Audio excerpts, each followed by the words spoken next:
Welcome back to Miller's Garage. I've been out here in the garage working on the Mercury, changing the taillights. A lot of people don't know what all's involved in changing the taillights, so let's kind of run this down. So my 1951 Mercury came with 1954 taillights already installed. They're really a good looking taillight. The Art Deco ribs are all great. The shape of it is nice. Unfortunately, it just was installed crudely with huge gaps, and then these wide, just doesn't flow, doesn't look good.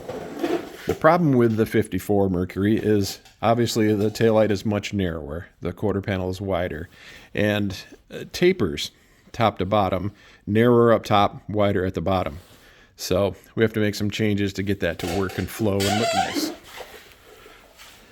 So we start with the full 54 taillight. I fortunately found a box full of these online and got them pretty cheap. They came with an extra light on the bottom, which made them really tall.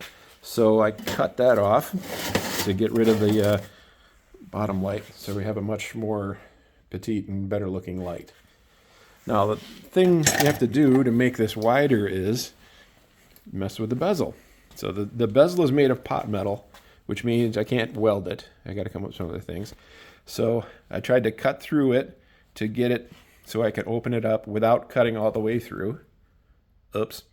And then was able to widen it just by hand, kind of reshape it so that it fits the opening better. Come to a shape that I think I can work with, and then use that for a mock-up model. The rear of the taillights have this panel that holds the bulbs and kind of holds the light together.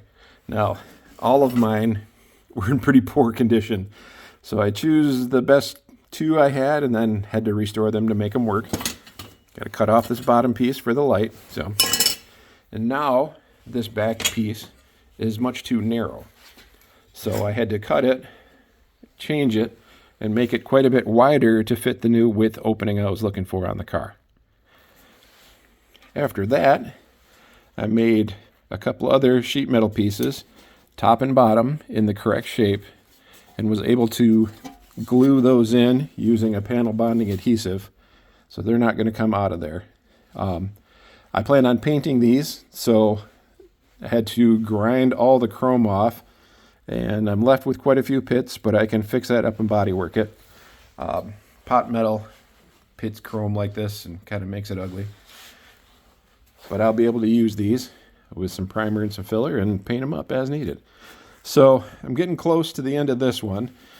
What I started to do was also round the corners. I just think that looks better on the bezel instead of having the very squared off corners like this.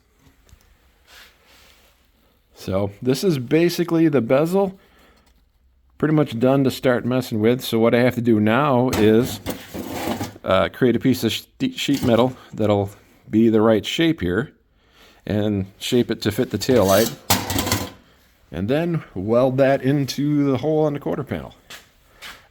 Cut that bigger, make sure it all works good too.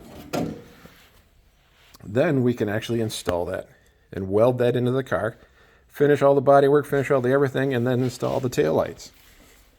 After I cut, heat, reshape, and change the lenses, because now, of course, they've got to be different as well. So I used this one as a test one because it was already pretty bad shape, and I am able to widen it enough to fit in the new lenses. So that's what's involved in changing the taillights on my car. So hope you get a good understanding, see what's happening. Till the next time.